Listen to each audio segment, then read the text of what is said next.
आर्या श्रीमती दुलारी Singh college के YouTube channel पर आप सबका स्वागत है। मैं आपको बीएड सेकेंड सेमेस्टर विज्ञान वर्ग के छात्रों के लिए जीव विज्ञान शिक्षण पढ़ाऊंगा। तो आज हम पाठ 7 पढ़ेंगे। पाठ का शीर्षक है कोशिका संरचना एवं पौधे के अंग। तो पिछले वीडियो में हम आपको इस पाठ में तना के बारे में बताए थे, तना के लक्षण और द्विबीजपत्री तना की आंतरिक संरचना, एक बीजपत्री तना की आंतरिक संरचना और एक बीजपत्री पौधे के तने और द्विबीजपत्री पौधे के तने की आंतरिक संरचना की तुलना के बारे में बताए थे। आज हम आपको पत्ती के बारे में बताएंगे, यानी पत्ती क्या है, पत्ती के लक्षण और पत्ती के आंतरिक संरचना के बारे में। तो चलिए शुरू करते हैं। आज का पहला टॉपिक है पत्ती। इसमें आप सभी को इस लेक्चर में पढ़ाए गए पाठ का नोट्स भी तैयार करना है। तो चलिए शुरू करते हैं। तो पत्ती यानी लीफ है क्या? तो पत्ती जो है पौधे का एक विशिष्ट अंग होता है। क्यों विशिष्ट अंग है? क्योंकि इसमें मुख्य रूप से भोजन निर्माण का कार्य होता है। तो पत्तियां तने पर पार्श्वी उपांग यानी उप अंग के रूप में हरे रंग की चपटी संरचनाएं होती हैं। तो पत्तियां निकलती कहाँ से निकलती हैं? यह परसंधियों से निकलती हैं। जहाँ जहाँ पर तने पर गांठें होती हैं वहीं से पत्तियां निकली होती हैं। तो हरे रंग की होती हैं, चपटी होती हैं और पार्श्वी उपांग के रूप में होती है, यानी उप अंग के रूप में होती हैं। तो आप कह सकते हैं कि तने के परसंधियों से जो हैं, तने के परसंधियों से चपटी पार्श्वी उपांग के रूप में जो हरे रंग की संरचनाएं निकली होती हैं उसे पत्ती कहते हैं। तो पत्ती जो है पौधे का विशिष्ट अंग होता है और भोजन का निर्माण जो होते हैं इसी पत्ती भाग में ही होता है। वैसे तो भोजन का निर्माण पत्ती में तो मुख्य रूप से ही होता है, लेकिन पौधे के जो भी भाग आपको हरे दिखाई देंगे वहाँ पर होता है। लेकिन ज़्यादा वर्ग चूँकि पत्तियाँ ही ज़्यादातर जो है हरी होती हैं, इसलिए इनको विशिष्ट अंग कहें। यानी पूरे पौधे के लिए भोजन का निर्माण जो होते हैं पत्तियों में ही होता है। तो पत्तियाँ जो होती हैं साधारण रूप से 2 प्रकार की होती हैं। एक उत्तराधर या पृष्ठाधारी पत्ती, एक समद्विपार्श्विक पत्ती।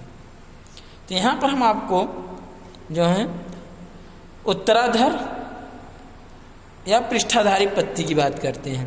तो डार्सी वेंट्रल लीफ यानी उत्तराधर या पृष्ठाधारी पत्ती है क्या? तो साधारणतः इस प्रकार की पत्तियां क्षैतिज दिशा में रहती हैं। तो अतः सूर्य का प्रकाश इनकी ऊपरी सतह पर अधिक पड़ता है। तो इस प्रकार की पत्तियां जो होती हैं द्विबीजपत्री पौधे में मिलती हैं। तो क्षैतिज दिशा में जो होती हैं, यानी ऐसे करके या ऐसे करके क्षैतिज दिशा में जो होती हैं लगी होती हैं इस प्रकार की पत्तियां। तो सूर्य का प्रकाश सिर्फ इनकी ऊपरी सतह पर, जो इनकी सतह ऊपर की ओर होगा उसी पर ही पड़ता है, अधिक पड़ता है। तो इसलिए इसको उत्तराधर यानी कहने में पृष्ठाधारी पत्ती या उत्तराधर यानी डार्सी वेंट्रल यानी डार्सल तल भी पड़ सकता है या वेंट्रल तल पर भी पड़ सकता है। इसलिए इनको डार्सी वेंट्रल यानी पृष्ठ आधार पत्ती भी बोल सकते हैं, यानी पृष्ठाधारी पत्ती यानी पृष्ठ प्लस आधारी पत्ती, यानी आधार की ओर भी रहता है और पृष्ठ की ओर भी पड़ सकता है। यानी पत्ती एक साइड में भी लगी, इस साइड में भी या इस साइड में, यानी क्षैतिज दिशा में लगी रहती हैं, जिससे सूर्य का प्रकाश इनकी ऊपरी सतह पर अधिक पड़ता है, जो भाग ऊपर रहेगा। इस प्रकार की पत्तियां द्विबीजपत्री पौधे में अधिक मिलती हैं। तो द्विबीजपत्री जैसे चना, मटर, अरहर, उड़द, मूंग, नीम, आम, यह सब पौधे की पत्तियां जो होती हैं वह द्विबीजपत्री पौधे की पत्तियां होती हैं। तो आगे है, अब बात करते हैं समद्विपार्श्विक पत्ती की, यानी आइसोबाइलेटरल लीफ की बात करते हैं। यानी समद्विपार्श्विक पत्ती है क्या? तो साधारणतः इस प्रकार की पत्तियां सीधी अवस्था में होती हैं, यानी सीधी अवस्था में जैसे तो सूर्य का प्रकाश जो है दोनों से, इस सतह पर भी पड़ता है और इस सतह पर भी, यानी समान रूप से मिलता है। तो इस प्रकार की पत्तियां एक बीजपत्री पौधे में मिलती हैं, जैसे चावल यानी धान में, गेहूं में, और जो है इसमें ज्वार बाजरा, इन सब में जो है समद्विपार्श्विक पत्तियां होती हैं। यानी एक बीजपत्री पौधे की पत्ती में, इस पत्ती को समद्विपार्श्विक पत्ती कहते। अब हम आपको इसमें जो है द्विबीजपत्री पौधे की पत्ती की आंतरिक संरचना बताएंगे और एक बीजपत्री पौधे की पत्ती की आंतरिक संरचना के बारे में बताएंगे। तो अब इसमें पहले है द्विबीजपत्री पौधे की पत्ती की आंतरिक संरचना, यानी इसकी पौधे की पत्ती की आंतरिक संरचना होती कैसी है। अब जब द्विबीजपत्री पौधे की आंतरिक संरचना को अध्ययन करते हैं, यानी कहने में उत्तराधर पौधे की पत्ती की आंतरिक संरचना का अध्ययन करते हैं, तो इसको अनुप्रस्थ काट काट करके इसका अध्ययन करते हैं। यानी ये मैंगो लीफ है, यानी आम की पत्ती है। तो चित्र में क्या है, यहाँ आम की पत्ती की आंतरिक संरचना दिखाना है। आम की पत्ती, आम जो है द्विबीजपत्री पौधे की पत्ती होती है। अब इसमें जब इसकी टीएस काटेंगे, यानी ट्रांसफर सेक्शन यानी अनुप्रस्थ काट काट कर अध्ययन करेंगे, तो इस देखते हैं कि इस पत्ती की ऊपरी और निचली सतह, दोनों सतह पर एक कोश की स्तर रूप में एपिडर्मिस होती है। तो इसमें ऊपरी जो एपिडर्मिस होती है उसे अपर एपिडर्मिस, और जो नीचे वाली एपिडर्मिस होती है लोअर एपिडर्मिस कहते हैं। यानी ऊपर की जो सतह होती है उसे अपर एपिडर्मिस और नीचे की तरफ वाले को लोअर एपिडर्मिस। अच्छा, अगर देखेंगे तो दोनों पर जो है क्यूटिकल में उपत्वचा का आवरण होता है। तो यहाँ पर भी क्यूटिकल है और क्यूटिकल यहाँ पर भी। अब बात करते हैं रंध्र की बात। तो यहाँ पर ऊपरी वाह्य त्वचा, चूंकि एपिडर्मिस मीन्स वाह्य त्वचा, या ऊपरी वाह्य त्वचा में, क्यूटिकल मीन्स उपत्वचा, तो ऊपरी वाह्य त्वचा में स्टोमेटा नहीं उपस्थित होते हैं, यानी स्टोमा या स्टोमेटा उपस्थित नहीं होते, लेकिन निचली वाह्य त्वचा में यहाँ पर उपस्थित होते हैं स्टोमेटा, यानी रंध्र जो होते हैं उपस्थित होते हैं। अब फिर इसके बाद देखते हैं कि ऊपरी वाह्य त्वचा और निचली वाह्य त्वचा, इन इसके बीच के जो भाग होते हैं यहाँ से लेकर के यहाँ तक, इसको पर्ण मध्योतक कहते हैं, यानी मीसोफिल कहते हैं, मीसोफिल कहते हैं। पर्ण मध्योतक यानी पत्ती की मध्य का भाग। अब यह दो प्रकार की उत्तक से मिलकर बना होता है, एक पहली सेट और एक होता है स्पंजी। यानी यह चूंकि है तो मृदुतक की कोशिकाएं, लेकिन मृदुतक में दो प्रकार की कोशिकाएं आपको देखने को मिलेंगी। एक तो खंभ, लंबी लंबी आयताकार, जो इसको आप खंभ पैरेंकाइमा कहेंगे या खंभ ऊतक का प्रतीक प्रदर्शित करती हैं, और जो गोलाकार या अंडाकार रचना दिखाई दे रही वह स्पंजी पैरेंकाइमा होती है, यानी स्पंजी पैरेंकाइमा को प्रदर्शित करती है। अब देखें, जो खंभ ऊतक की कोशिकाएं होती हैं लंबी आयताकार होती हैं, अगर देखेंगे तो इसमें अंतरा कोशिकीय अवकाश जो है कम होती है, लेकिन जो स्पंजी पैरेंकाइमा होती है इनके बीच में अंतरा कोशिकीय स्थान अधिक होते हैं, यानी एयर स्पेस जो होते हैं ज्यादा पाए जाते हैं, और ये छितरी छितरी रहती है इस प्रकार के ऊतक की कोशिकाएं। अब जो सिराएं होती हैं उसी सिराओं पर ही संवहन बंडल यानी वैस्कुलर बंडल पाए जाते हैं। तो वैस्कुलर बंडल इसमें होते कैसे हैं, इस बात को थोड़ा सा ध्यान देंगे कि तो इस वैस्कुलर बंडल में अगर आप केयर करेंगे तो यहाँ स्क्लेरेनकाइमा जो है कोशिकाओं का से मिलकर बना एक बंडल शीथ होता है, ये स्क्लेरेनकाइमा है, स्क्लेरेनकाइमा। अब इस कोशिकाओं के से घिरा एक आवरण होता है जिसे बंडल शीथ कहते हैं, बंडल आच्छद कहते हैं, पुली आच्छद कहते हैं। और इसमें जाइलम जो होते हैं ऊपरी सतह की ओर होते हैं, और फ्लोएम जो होते हैं निचली सतह की होते हैं। और ये जो संवहन पुल होते हैं यानी वैस्कुलर बंडल होते हैं, ये लगभग गोलाकार या अंडाकार रचना में होते हैं। तो इस प्रकार से यह द्विबीजपत्री पौधे की आंतरिक संरचना हुई। अब एक बार फिर से द्विबीजपत्री पौधे की आंतरिक संरचना का जब अध्ययन करते हैं सूक्ष्मदर्शी द्वारा अध्ययन। अच्छा, एक चीज और इसमें देखिए कि इसमें जो पर्णमध्योतक कोशिकाएं होती हैं, सभी कोशिकाएं जो होती है हरित लवक युक्त होती है, यानी क्लोरोप्लास्ट युक्त होती है। क्योंकि इसमें हरित लवक दिखाए हैं क्योंकि भोजन का निर्माण इसमें होता है। ये क्या होती है? क्लोरोप्लास्ट युक्त होती है, यानी क्लोरोप्लास्ट यानी हरित लवक युक्त होती है। इसके अंदर जो है क्लोरोप्लास्ट उपस्थित होती है। तो अब एक बार फिर से द्विबीजपत्री पौधे की पत्ती की आंतरिक संरचना।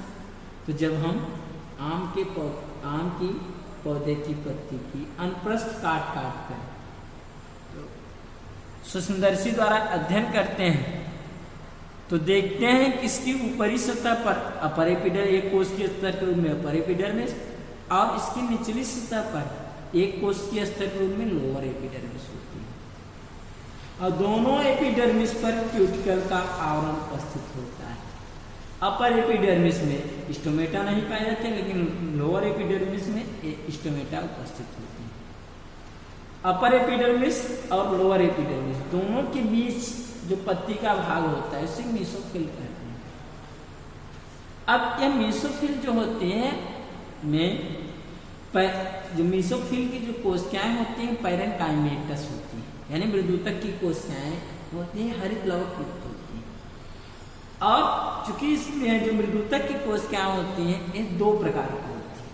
तो अपर एपिडर्मिस के नीचे जो है 1 से 2 कोशिकीय स्तर के रूप में आयताकार जो है लंबी कोशिकाएं होती हैं। तो यह खम्भ ऊतक का प्रतीक प्रदर्शित करती है, क्योंकि ये जो पैरेन्काइमा होती है पहली सेट पैरेन्काइमा यानी खम्भ ऊतक को प्रदर्शित करती है। और जो निचली एपिडर्मिस होती है, निचली एपिडर्मिस के ऊपर की और इस खम्भ ऊतक के यानी पहली सेट पैरेन्काइमा के नीचे जो है गोलाकार या अंडाकार कोशिकाएं होती हैं जो कि छितरी हुई उपस्थित होती हैं। इनमें एयर स्पेस अधिक होता है, लेकिन खम्भ ऊतक में यानी पहले सेट पैरेन्काइमा में एयर स्पेस कम होता है। तो यह जो गोलाकार या अंडाकार रचना में होती है स्पंजी पैरेन्काइमा का प्रतीक होती है, और जो लंबी और आयताकार होती है यह पहले सेट पैरेन्काइमा का प्रतीक होती है। और जो पत्ती की सिराएं होती हैं उस पर वैस्कुलर बंडल यानी संवहन ऊतक पाए जाते हैं, लेकिन जो पत्ती की मध्य सिरा होती है उसके जो वैस्कुलर बंडल होते हैं वो बड़े होते हैं, और जो और भी अन्य सिराएं होते हैं उसके वैस्कुलर बंडल जो होते हैं वो क्या होते हैं? छोटे होते हैं। तो इसके वैस्कुलर बंडल कैसे होते हैं? आपको बताएं कि स्क्लेरेन्काइमा कोशिकाओं के आवरण से घिरे होते हैं। स्क्लेरेन्काइमा ऊतक की कोशिकाओं के आवरण से घिरे होते हैं, इसे बंडल शीथ कहते हैं। और इसमें है क्या कि जो जाइलम होते हैं वह ऊपर की ओर होते हैं और फ्लोएम जो होते हैं नीचे की ओर होते हैं, यानी जाइलम ऊपरी एपिडर्मिस की ओर होते हैं और फ्लोएम जो होते हैं निचली एपिडर्मिस की ओर होते हैं। तो और जो वैस्कुलर बंडल होते हैं इसमें आप गोलाकार अंडाकार रचना में देखते हैं। इस प्रकार से यह द्विबीजपत्री पौधे की पत्ती की आंतरिक संरचना है। अब बात करते हैं एक बीजपत्री पौधे की पत्ती की आंतरिक संरचना के बारे में। तो यह एक बीजपत्री पौधे की पत्ती की आंतरिक संरचना नहीं, मक्का की पत्ती है की आंतरिक संरचना चित्र है। मक्का की पत्ती की आंतरिक संरचना, मक्का की पत्ती की आंतरिक संरचना हम आपको दिखा रहे हैं। तो होता क्या है, जब हम मक्का के पौधे की पत्ती की अनुप्रस्थ काटते हैं तो देखते हैं कि इसमें ऊपर की ओर और नीचे की ओर एक कोशिकीय स्तर के रूप में एपिडर्मिस होती है, यानी ऊपर वाले एपिडर्मिस को अपर एपिडर्मिस यानी ऊपरी वाह्य त्वचा और नीचे वाले एपिडर्मिस को निचली वाह्य त्वचा यानी लोअर एपिडर्मिस कहते हैं। अब दोनों वाह्य त्वचा पर भी उप त्वचा पाई जाती है, यानी एक और त्वचा पाई जाती है, इसे क्यूटिकल कहेंगे। यहाँ पर भी क्यूटिकल है और क्यूटिकल वहाँ पर, यहाँ पर भी क्यूटिकल। अगर आप देखेंगे तो दोनों में भी रंध्र उपस्थित होते हैं, यहाँ भी स्टोमेटा है और यहाँ पर। और होता क्या है कि इस जो अपर एपिडर्मिस होती है, इस अपर एपिडर्मिस में कहीं कहीं पर कुछ कोशिकाएं जो होती हैं वह फूल करके बड़ी हो जाती हैं। तो जो फूलकर बड़ी हुई कोशिकाएं होती है उसे बुलिफॉर्म कोशिका कहते हैं। होता क्या है, और बात करते हैं कि जो अपर एपिडर्मिस होती है और जो लोअर एपिडर्मिस, दोनों बाह्य त्वचा के बीच जो पत्ती का भाग होता है, इस भाग को आप कहते हैं पर्णमध्य यानी मेसोफिल कहते हैं।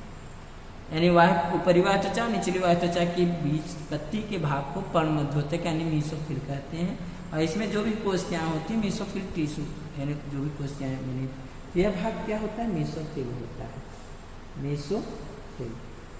अब इस मेसोफिल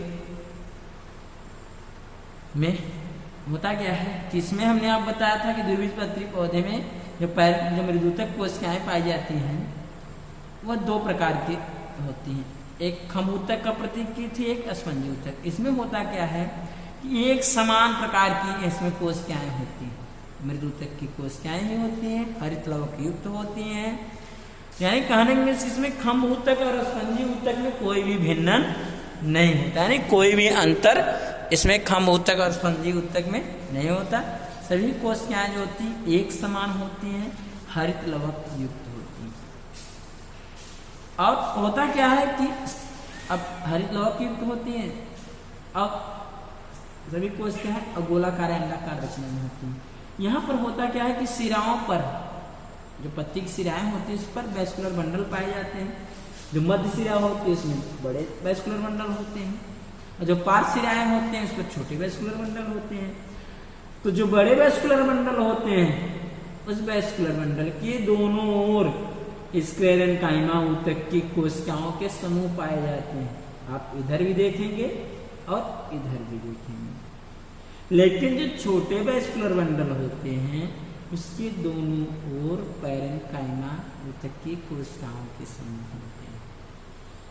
अब इसमें भी द्विबीजपत्री पत्ती के समान जाइलम जो है ऊपरी बाह्य त्वचा की ओर और फ्लोएम जो होते हैं निचली बाह्य त्वचा की ओर स्थित होते। इस प्रकार से आपको एक बीजपत्री पत्ती की संरचना दिखाएं। एक बार फिर से आप ध्यान दे दीजिए कि एक बीजपत्री पौधे की पत्ती की आंतरिक संरचना होती कैसी है। तो जब हम एक बीजपत्री पौधे की यानी मक्का की पत्ती की अनुप्रस्थ काट कर यानी ट्रांसवर्स सेक्शन काट कर जो है सूक्ष्मदर्शी द्वारा अध्ययन करते हैं तो देखते हैं कि पत्ती की ऊपरी और निचली ओर, पत्ती की ऊपरी ओर और निचली ओर जो है ऊपरी ओर बाह्य त्वचा पाई जाती है कोश के स्तर में, जिसमें ऊपरी बाह्य त्वचा को अपर एपिडर्मिस और निचली बाह्य त्वचा को लोअर एपिडर्मिस, लोअर एपिडर्मिस। दोनों बाह्य त्वचा पर यानी अपर एपिडर्मिस पर भी और लोअर एपिडर्मिस क्यूटिकल का आवरण होता है, त्वचा का भी एक आवरण होता है। एक और आवरण होता है पतला आवरण जिसे उपत्वचा कहते हैं, क्यूटिकल कहते हैं। अब यहाँ पर अपर एपिडर्मिस में भी और लोअर एपिडर्मिस दोनों में भी रंध्र उपस्थित होते हैं, स्टोमेटा उपस्थित होते हैं। अपर एपिडर्मिस की में कहीं कहीं पर कुछ कोशिकाएं जो होती हैं फूल जाती हैं, जिसे बुलिफॉर्म कोशिकाएं, बुलिफॉर्म सेल कहते हैं। अब दोनों बाह्य त्वचा के बीच यानी दोनों एपिडर्मिस के बीच जो पत्ती का भाग होता है इसे पर्णमध्योतक कहते हैं। अब इसमें पर्णमध्योतक जो होते हैं यानी पत्ती के बीच के भाग, अब जो पर्णमध्योतक होते हैं इसमें जो है पैरेन्काइमा कोशिकाओं के समूह चारों ओर पाए जाते हैं, यानी पैरेन्काइमा होते हैं, इसे मेसोफिल टिश्यू कहते हैं, यानी पर्णमध्योतक ऊतक कहते हैं। यह गोलाकार या अंडाकार रचना में होती है तो पैरेन्काइमा, और गोलाकार अंडा यानी इसमें जो है खम ऊतक और स्पंजी ऊतक भिन्नन नहीं होता है। और इसी में सिराएं जो पाई जाती है पत्ती पर उस पर वैस्कुलर बंडल होते हैं। तो मध्य सिरा में बड़े वैस्कुलर बंडल होते हैं और अगल बगल वाले में जो होते हैं पार्श्व सिराओं पर जो है छोटे वैस्कुलर बंडल होते हैं। जब बड़े वैस्कुलर बंडल के दोनों ओर स्क्लेरेन्काइमा ऊतक कोशिकाएं पाई जाती हैं और छोटे वैस्कुलर बंडल के दोनों ओर जो होते हैं पैरेन्काइमा ऊतक कोशिकाएं होती हैं। तो यह क्या होती है, ऐसा तो पैरेन्काइमा है चूंकि समान रूप से फैले हैं पैरेन्काइमा। पैरेन्काइमा,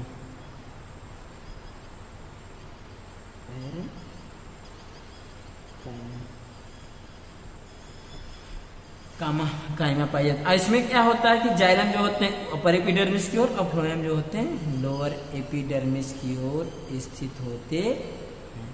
इस प्रकार से आपको एक बीजपत्री पत्ती की आंतरिक संरचना के बारे में बताया। तो आज के वीडियो में हम आपको जो है पत्ती के बारे में बताया और पत्ती की आंतरिक संरचना के बारे में बताया। पत्ती जो होते हैं यह पौधे का विशेष अंग होता है। पत्ती के प्रकार भी आपको बताए। पत्तियां जो होती हैं चूंकि द्विबीजपत्री पत्ती को उत्तराधर या पृष्ठाधारी पत्ती कहते हैं, एक बीजपत्री पौधे की पत्ती को आप समद्विपार्श्विक पत्ती भी कहते हैं। तो पत्ती के प्रकार भी बताए। तो आशा करते हैं आज का वीडियो आपको अच्छे से समझ में आ गया होगा और आप इसको अच्छे से तैयार कर लेंगे। अगले वीडियो में हम आपको अगले वीडियो हम आपको मॉडिफिकेशन ऑफ रूट के बारे में बताएंगे, यानी जड़ों के रूपांतरण के बारे में बताएंगे। तब तक के लिए धन्यवाद।